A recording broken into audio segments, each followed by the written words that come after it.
sexuality. It contains explicit images and content meant for a mature audience. Viewer discretion is advised. 19th century Egypt, near the Valley of the Kings, an extraordinary discovery is made. Contained within a fragile pot are some of the most graphic images from the ancient world. It would become known as the Turin erotic papyrus and would be one of the most controversial artifacts ever found from the ancient world. It's full-on pornography, really. Even by today's standards, the images on the 3,000-year-old papyrus are explicit. If you sit and look at it, I think you have to be looking at one of the most shocking sets of images from the whole of antiquity. How does this one discovery change our perception of ancient Egypt? The Egyptians we tend to think of being much more buttoned up and repressed, but actually that's completely wrong. What intimate messages are hidden among all the symbols, codes, and clues? Egypt is the untold story of the ancient world. If we can decode the sexual mores, the customs, the morals, the laws of ancient Egypt, we can understand for the first time what was really happening between the sheets in ancient Egypt.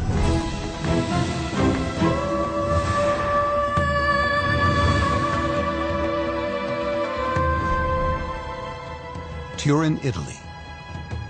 Among the collection of artifacts in the Egyptian Museum, the largest in the world outside Cairo, one item stands out. Papyrus 55001, more commonly known as the Turin erotic papyrus. It's a very explicit sexual document from ancient Egypt. It's a very rare example because there aren't all that many of that kind. Depicted within its fragments are images of 12 ordinary men and women in explicit sexual positions. For centuries, it was kept out of public view. It was locked away in libraries and you had to go and register to look at it and have a very good reason for looking at it, and then it was only men. So in the Victorian times when it was published, women would have no good reason to go and look at something as filthy as the Turin papyrus. The controversy that has always followed the Turin erotic papyrus has created a mystery. Even today, we don't know its true meaning. Does it portray the sex lives of the gods and provide a coded message to the afterlife? Is it part of an elaborate and mystical ritual of conception? Or is it simply a relic of everyday erotica, an ancient pornographic magazine? Now, for the first time on television, we will decode this ancient puzzle. By deciphering its images and symbols, we will discover its true meaning and gain a more intimate view of the sexual lives of ancient Egyptians. By looking at the data we have for ancient Egyptian sexuality, we get a sense of the people as they actually were, with the same issues, the same emotions, the same desires as us. And I think that view of them is much more interesting than just seeing them as strange, exotic figures dominated by mummies, myths, magic, and pyramids. For centuries, the sex lives of ancient Egypt were overshadowed by other civilizations. The Greeks and the Romans have the reputation for being very lustful societies, and that's partly because of the evidence that they've left behind. We see orgiastic scenes on their dinner services or bestial action on tombstones. The full view of ancient Egypt was obscured. The ancient Egyptians were a very sensuous, sensual society. For an ancient Egyptian, it was very, very important that you were an actively sexual creature. It was a cover-up, aided by historians themselves. Sexual artifacts recovered from ancient Egypt were often subject to censorship. We've lost some of the sexuality from the ancient world. In Italy, for example, the popes decreed that all genitalia should be covered up with fig leaves. And in the Victorian period as well in the UK, this was not something which people wanted to see. One such example is the mutilated statue of Min, the Egyptian god of fertility, kept at the British Museum. Significantly, the statue is missing one important item. During the Victorian era, the penis would be removed in order to save the blushes of people visiting the museum. There's also another example of Amun Min, but on a wall inscription. In this case, Min's penis could not be removed. He had to be censored in a much more amusing way. in the Petrie Museum. The penis was covered up with the museum number, nicely put over it, again so that no one would actually see such a disgraceful thing in the public eye. Even today, some sexual images are kept hidden from the public. Close to where the Turin erotic papyrus was discovered on the west bank of Thebes, there is an archaeological site, 3,000 years old, kept secret from thousands of visitors nearby. It contains one of the earliest slanderous pornographic images in history, and it remains concealed in a cave. Not simply due to the nature of the image itself, but because of whom the image is thought to depict: Hatshepsut, one of ancient Egypt's few female rulers. It's possible that it's the oldest piece of sexual graffiti in the world. It's certainly not the oldest image of people having sex, but possibly the oldest piece of graffiti showing this kind of act. The drawing is located on the site of a temple in honor of the queen. Creating such a sexually explicit image would have been dangerous for the artist. An image of the queen in a sexual position was a serious no-no, for sure, and would have been something that had to be hidden away, something that the person would probably get in serious trouble for if they were found out. Due to the controversial nature of this graffito, few academics have accessed the cave. For this program, we have been given permission to investigate this unique archaeological site.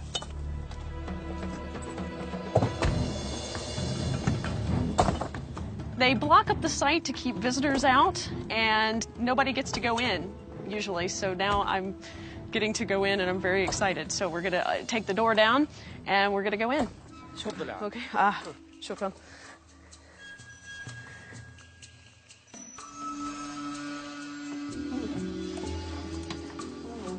Wow.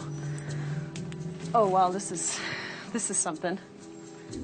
It is not known who cut the limestone cave, but it is thought to be one of the craftsmen from the Valley of the Kings, who may have decided that it would be a good location for his own tomb. For a number of years, Liz has wanted to access this remote site. Wow, this is fantastic. Oh, yeah. I've only seen it in books, and it's really good to see it in real life. This graffito was probably created by one of the workers from around this area, so probably a tomb worker or even a temple worker. The graffiti shows what appears to be Hatshepsut being taken from behind by who they think could be Senenmut, her steward and possible lover. Details of the drawing provide clues to its significance. You have the male behind a female, and it's believed that it might be Senenmut and Hatshepsut because we have here the headdress. They think it's maybe the Nemes headdress, which would have been a sign of royalty, and since it's obviously a female figure, they thought, well, this was probably Hatshepsut. Why would someone take the enormous risk of portraying a royal figure in such explicit terms?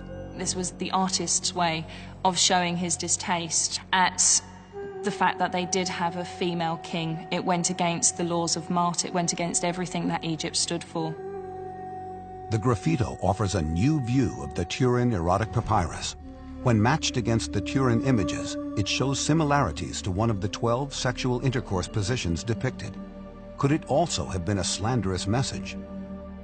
The graffito does provide an uncensored glimpse of everyday life in ancient Egypt. It seems like it's a unique window into the world of the tomb workers that lived in this area and their concepts of sex in a completely different way than they were allowed to show in the temples and tombs, because they spent most of their time really showing things that only were part of this idea of decorum, and in here they could express themselves in a completely different way.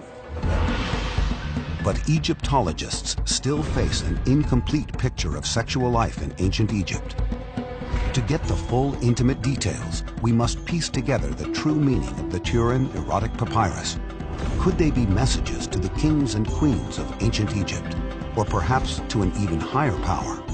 To find out, we must explore the tombs and temples of the gods.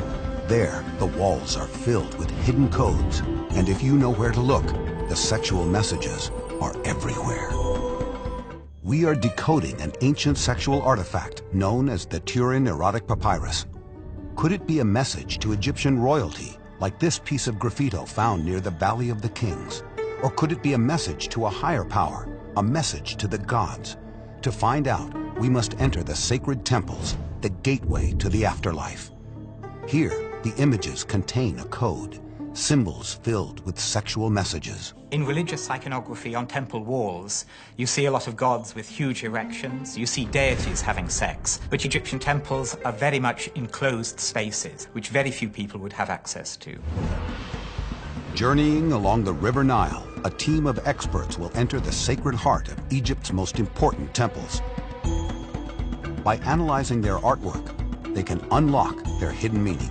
In contrast to the showy, pornographic world of ancient Rome, Egyptian sex is much more coded, much more symbolically displayed. Central to the tombs was the idea that when you died, your body would need to go to the afterlife. The tombs were portals, and sex would be an important part of that transition. When you die, the idea is it's not the end of life, it's the beginning of a new life. And the beginning of new life starts with birth. So you do have the sexuality and fertility aspects associated with everything to do with death and the funerary rituals. Dr. Lisa Manickay is one of the leading experts in the sexual history of ancient Egypt. She has been studying Egyptian tomb art for the last 45 years. On the walls of some of the tomb chapels, we have a number of scenes that look like scenes out of daily life, the ideal daily life scenes, parties, banquets, etc. But they all have a funerary purpose because they are on the walls of a tomb chapel. The ancient Egyptians believed these images were instrumental in the act of being reborn.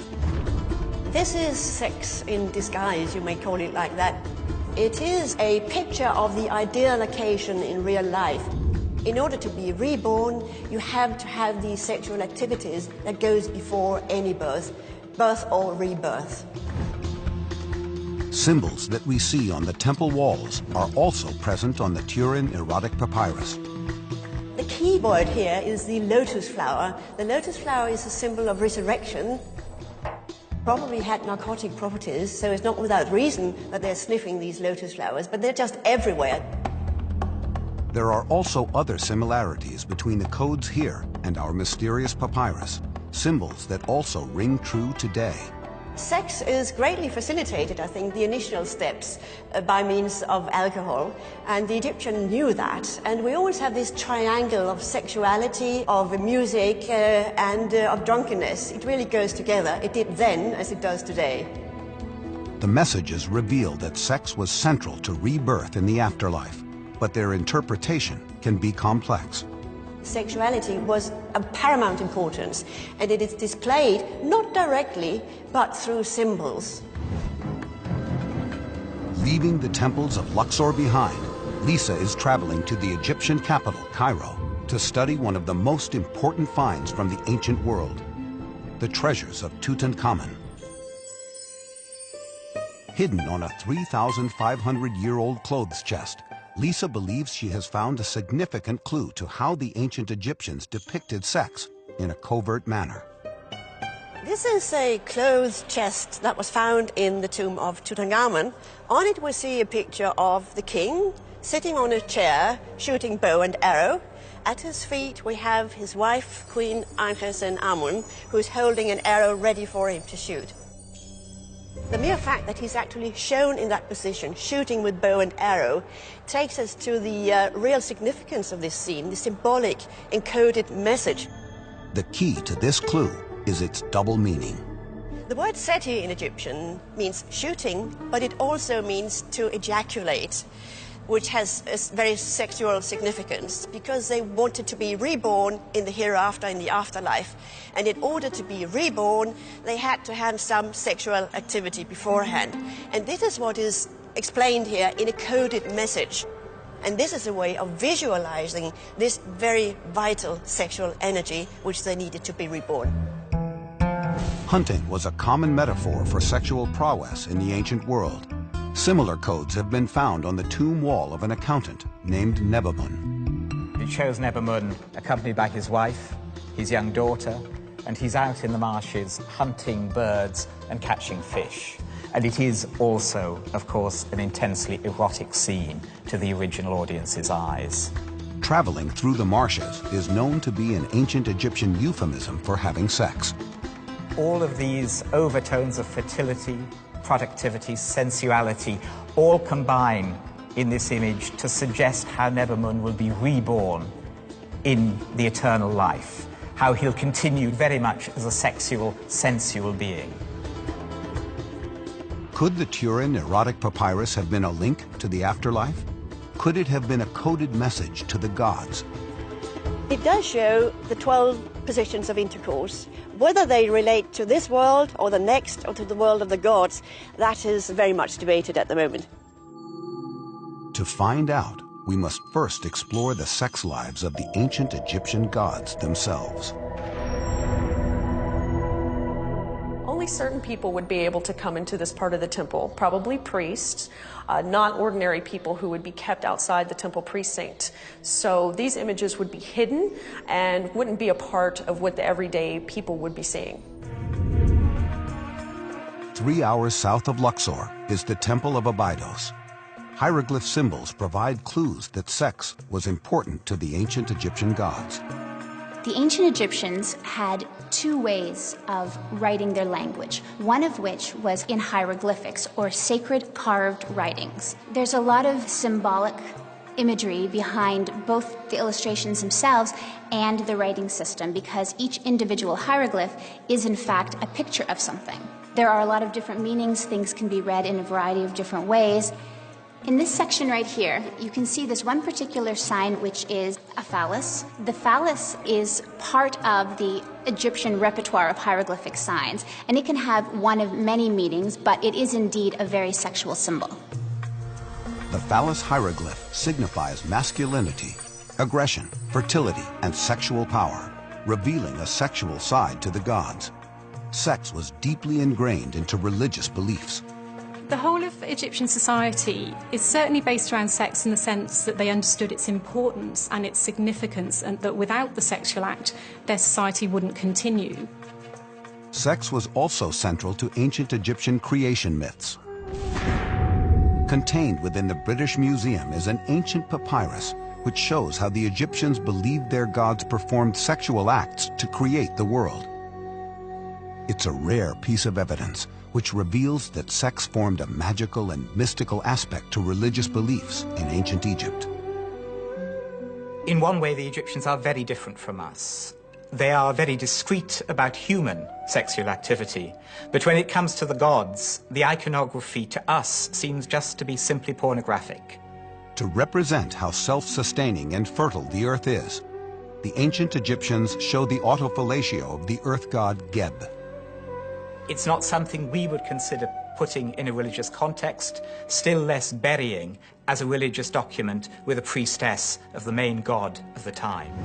The men in the Turin erotic papyrus are all exceptionally endowed, like the god Geb.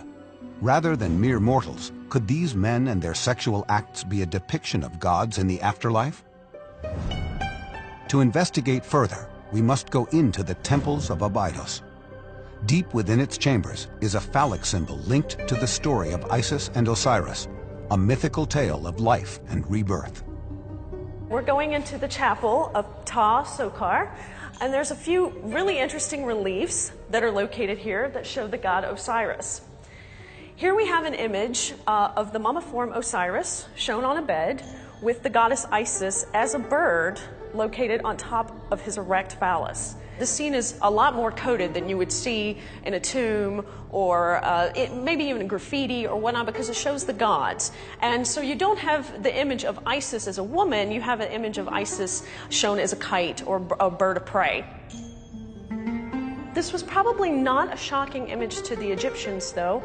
It's something that showed the power of Osiris through his phallus, and it was very important to show these two on a different level than, say, the rest of the divinities or even the rest of the population at large. Even today, this sexual artifact still holds a certain power for some visitors. The site attracts women to the temples who are in search of the magic of the gods to help them. the phallus has been either chipped out, it's been touched, guardians come in, people come in and want to touch it and kind of be part of this power. Even today, people go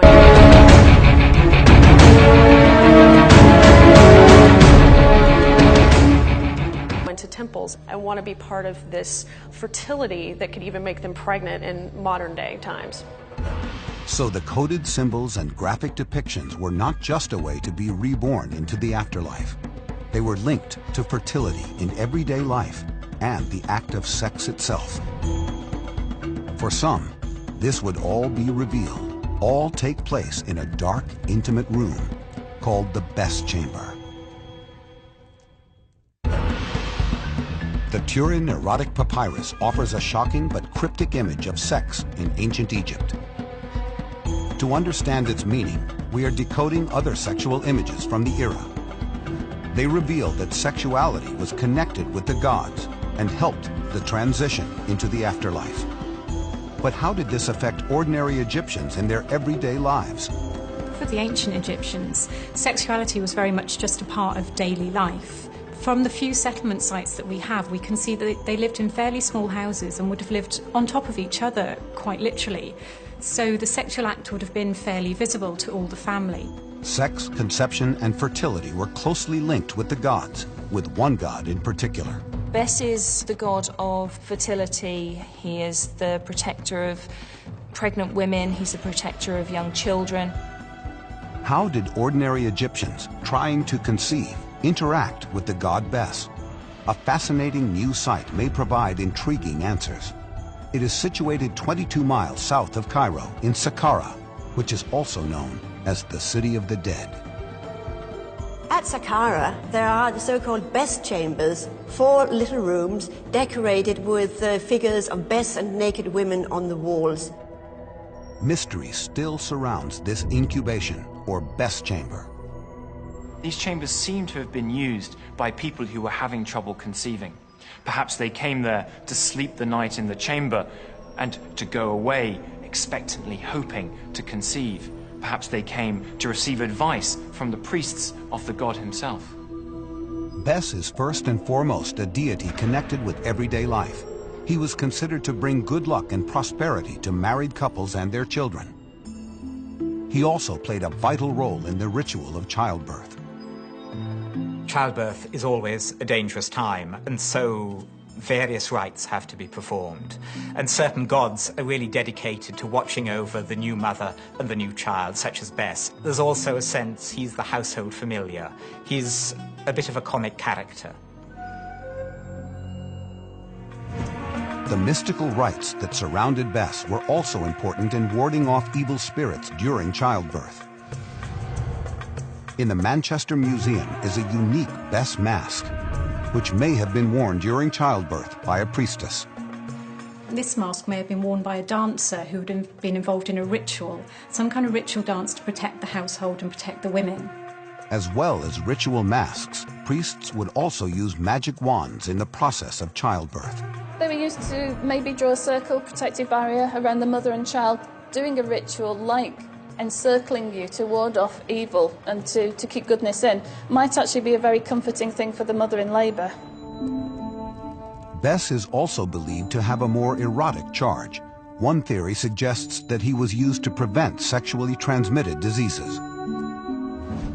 A mural has been discovered which shows Bes tattooed on a young Egyptian woman. Tattoos in Egyptian society were almost exclusively drawn on the most erotic parts of the female body. What we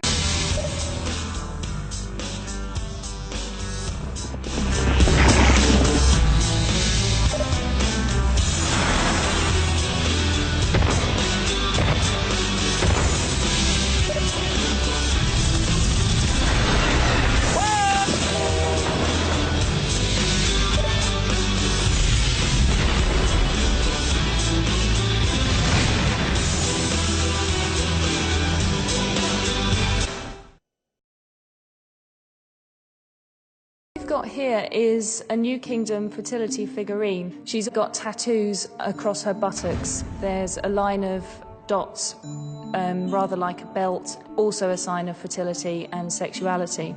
Another interesting feature is the fact she doesn't have any feet. And the reason for this is so that when she's placed into the tomb, she doesn't run away taking her fertility with her. Egyptologists believe these statuettes, called brides of the dead, were symbols of fertility and rejuvenation. Strange markings on tattooed mummies have led other scholars to ask if tattoos were used to protect the unborn child. One theory is that dots were tattooed on a woman's abdomen. During childbirth, as the stomach expands, the dots would create a net-like structure, protecting the child. But there is another side to the god Bes. He's also the patron god of dancing, music, singing, getting drunk, all the sort of fun party aspects.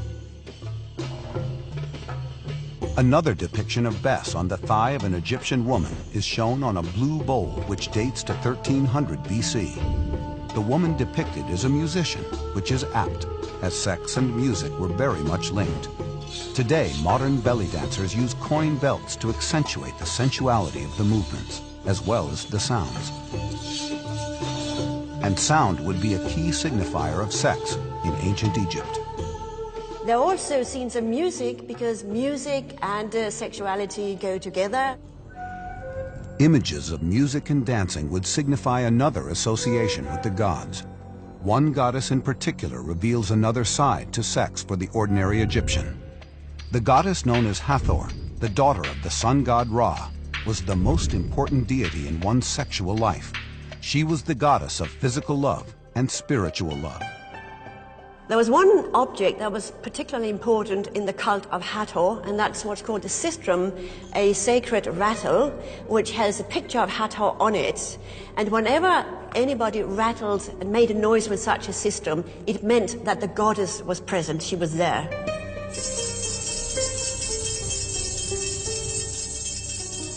Could this sound have heralded a sexual act?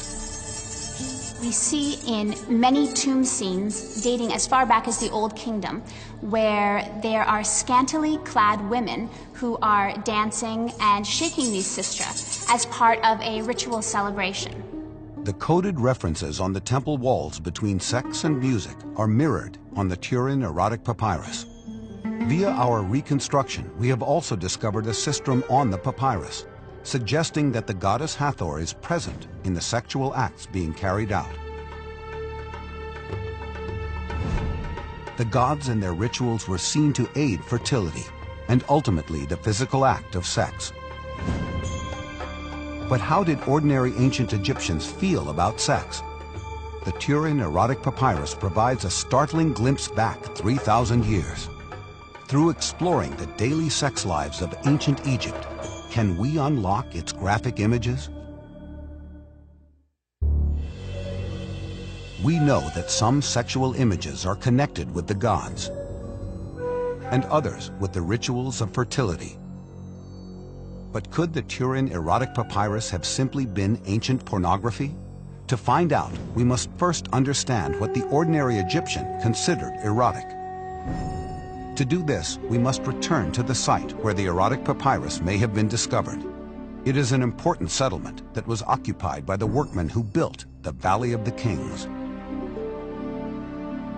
Known as Deir el-Medina, it has provided key evidence for unlocking some of the mysteries of ancient sex. At Deir el-Medina, we get a sense of the smut, we get a sense of the adultery, we get a sense of how people thought and felt about sex. Sources recovered from the village indicate that as many as 100 individuals lived in the community for much of its history. Here we are, high above the village of Deir Medina. Over on the other side of the mountain is the Valley of the Kings. And not only do we have the village here, but we also have the tombs of the workers who went to work in the Valley of the Kings to excavate and decorate the tombs. These construction workers and craftsmen left clues. These workers were on a 10-day week, so they'd go off and they'd do their jobs, clearly building up a bit of sexual tension over those 10 days, and then come back and release themselves on their women. So what you don't know is whether this is a kind of archaeological record of the actual sex lives of the workers, or whether it's a kind of fantasy of this is the perfect sex that you'd get after that long 10-day week. The ancient name of the site was Set Mat, the place of truth. It came into existence in the reign of Amenhotep I, perhaps sometime about 1520, 1510 BC, and it existed for over 400 years. It is now viewed as a microcosm of Egyptian society. You would find people who were extraordinarily literate because they were scribes and artists. So compared to other villages all over Egypt, this is a very, very special place. The site has yielded a wealth of artifacts and texts that provide vital information about the way these people lived and how they viewed sex. This papyrus has survived from the late New Kingdom period in around 1500 BC. It reveals the sexual antics of an artisan. It describes him sleeping with a married woman and her daughter, who is then passed on to his son. And there is no site which provides as much information on daily life in ancient Egypt as this site does.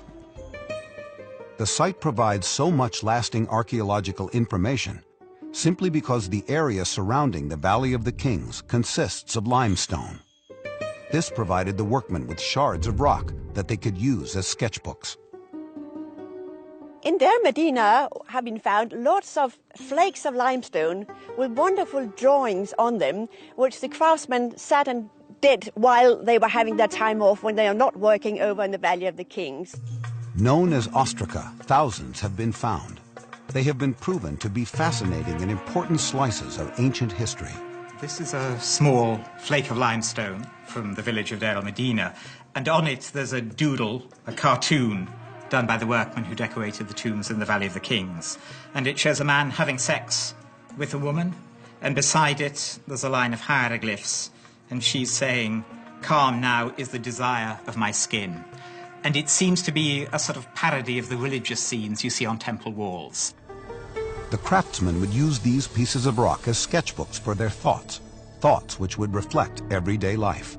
Some of these drawings also have erotic scenes, people having sexual intercourse, which is a very rare thing in Egyptian art, even in unofficial art.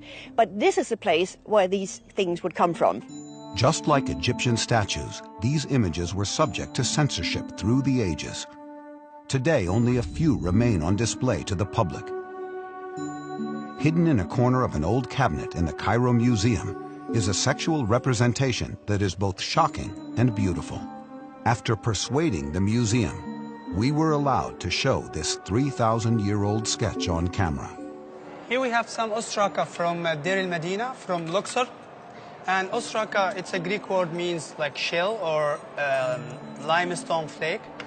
And actually on this ostraca, the ancient Egyptian worker from Deir el-Medina had sketched some of the daily life activities, like showing animals, showing kings, showing, even relationship between man and women.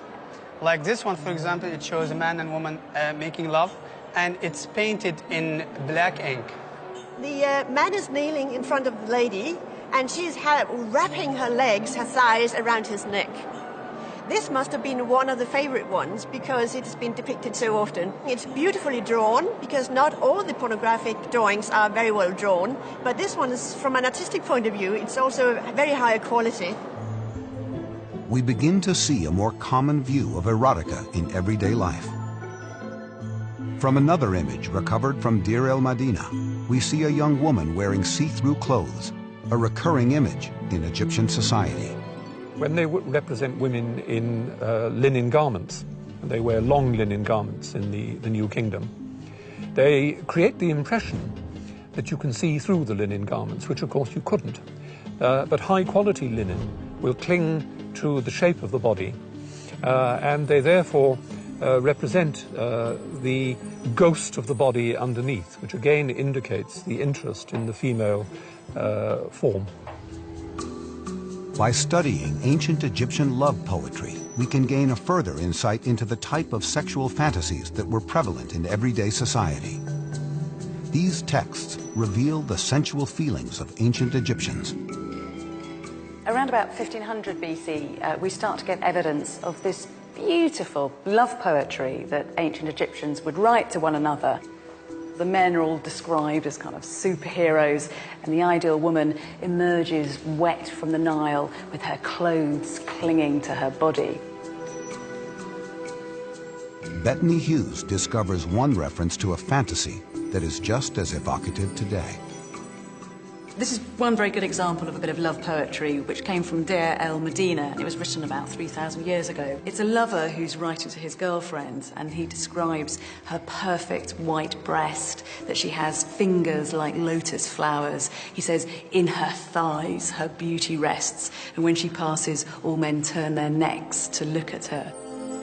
All the clues come together to paint a vivid picture of the ultimate ancient Egyptian male fantasy.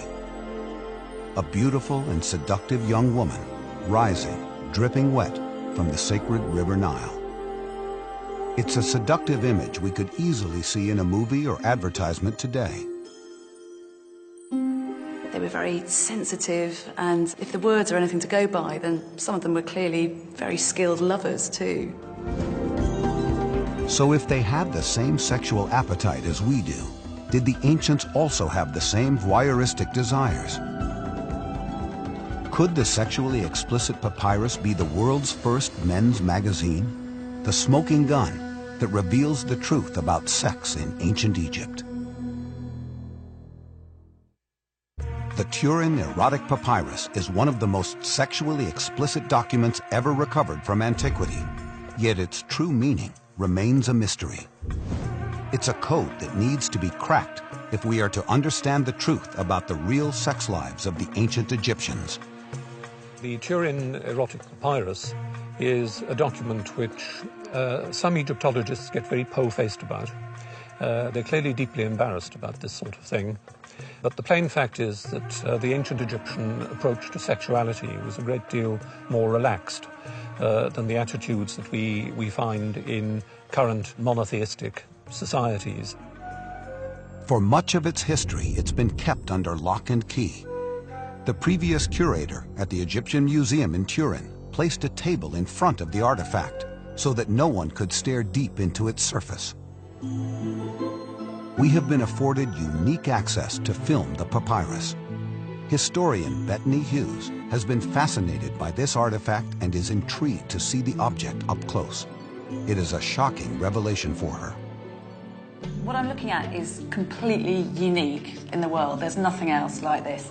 And it is a fantastic thing because it's so beautiful, it's so beautifully produced. But then when you get into it and see what the pictures are, this is where it becomes really intriguing, because this is basically Playboy magazine of the ancient world. So there's 12 erotic scenes here where elderly men are having a great time with young, beautiful Egyptian girls. The severely damaged papyrus has not been treated well by time. Although sections are missing, there is enough fragmentary evidence to allow scholars to fill in this ancient jigsaw puzzle. Using this information, we have restored the papyrus to its original state using computer graphics. This is our depiction of the graphic images that the ancient Egyptians would have seen over 3 millennia ago. With something like the Turin Erotic Papyrus, it's very hard to know what it was used for. It certainly wasn't written by peasant farmers. It comes from very literate, sophisticated people. Some modern scholars have thought it's a treatise on the art of lovemaking. Some have suggested that it's a religious text. On one section of the papyrus are images of animals imitating human behavior, which has left some scholars to believe that the papyrus is meant to be humorous. So whether this was someone's way of spending the hours in the evening was to sketch this, or whether there was some deeper purpose, we don't really know. As the images come to life, various scenes are depicted showing sexual positions. One sequence shows a woman having sex on a chariot, a mysterious image to scholars. And I'm not completely sure what's going on here, because this is a very rare image in ancient Egyptian art, but I think what it probably is the chariot was a real symbol of prestige and power.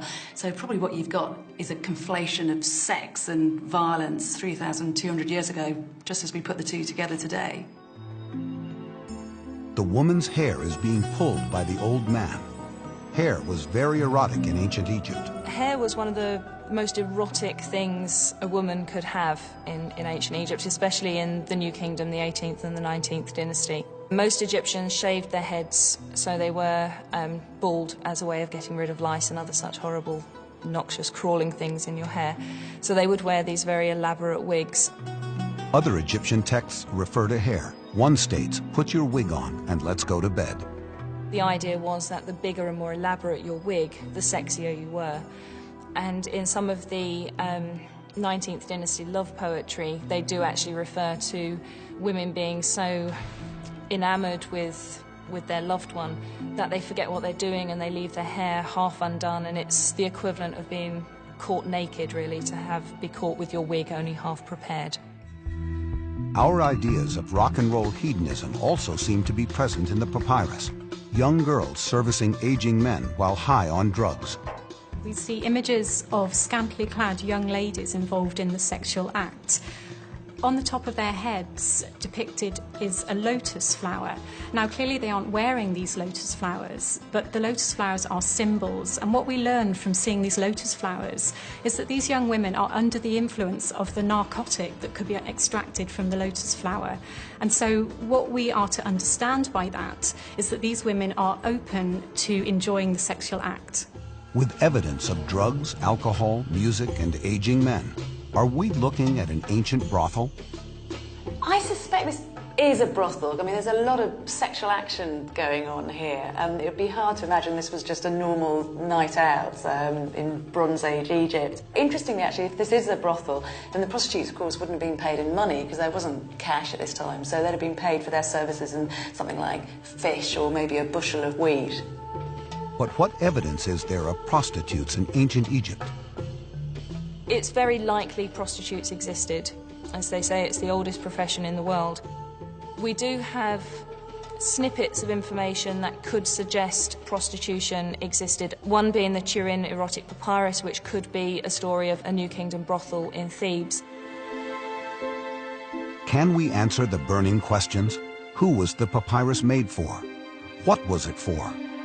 There's a huge debate about what is the significance of the Turin erotic papyrus. We have 12 different positions of intercourse. Some would like to relate it to the world of the gods. Others say that's a Theban priest having a night out in a brothel or something like that. But very likely it's either a piece of early pornography. The clue here is actually the text that's written in between the figures, because that gives scraps of the conversation that the parties are having. One image shows a woman pleasuring herself on an ancient pot known as an amphora. She paints her lips as she does so. The text next to this picture is still visible. At first glance, what you see is that she's applying lipstick. She's kind of dabbing it on with a long brush, staring into a mirror, and that in itself was an erotic act in Egypt, because mirrors often had handles in the shape of a beautiful woman. But then, when your eye moves down, you see that it gets really quite pornographically raunchy. That actually this young girl is sitting with her legs wide apart on top of an amphora, which is turned upside down, so the point is inserted inside her. So she's obviously pleasuring herself on this vase, and from the expression on her face, it's working. It's actually very interesting, because what's written here is that she's saying to this old man who's with her in this scene, you give me nothing, so I've got to resort to this, to the vase, to give her orgasm. And then just down here you can see it's very fragmentary, it's very broken. You just about read out, she's kind of saying, come here, big boy, dirty boy, you kind of sex criminal. He's obviously enjoying this moment because he's got a huge engorged phallus which is resting just next to the amphora. Ultimately, the evidence suggests the Turin erotic papyrus may be the world's oldest men's pornographic magazine. The artist is representing sexual activity with enormous enthusiasm and with lots of salacious detail. I think that he would be a bit like those characters you used to find in Cairo in the old days, who'd sidle up to you and say, hey, mister, you want to see a dirty picture? I very much like the idea that this is a kind of precursor of Playboy. We may never determine who precisely created the Turin erotic papyrus and for what purpose. What we do know is that 3,000 years later, experts regard it as one of the most important artifacts of antiquity. The priceless thing about this papyrus is that it allows you to decode real Egyptian sexuality. I mean, this is a way that you can understand how the ancient Egyptians had sex, what they enjoyed doing, and what was just a little bit dangerous and naughty for them. At the end of our journey, mysteries still remain about sex in ancient Egypt. But by decoding their imagery, we have pieced together a more complete picture. The Turin Erotic Papyrus is a lens. It provides a stunning new view into the civilization that created it, shedding light on their beliefs on the afterlife, rituals of fertility, and attitudes toward erotica. An intimate view of sex in the ancient world.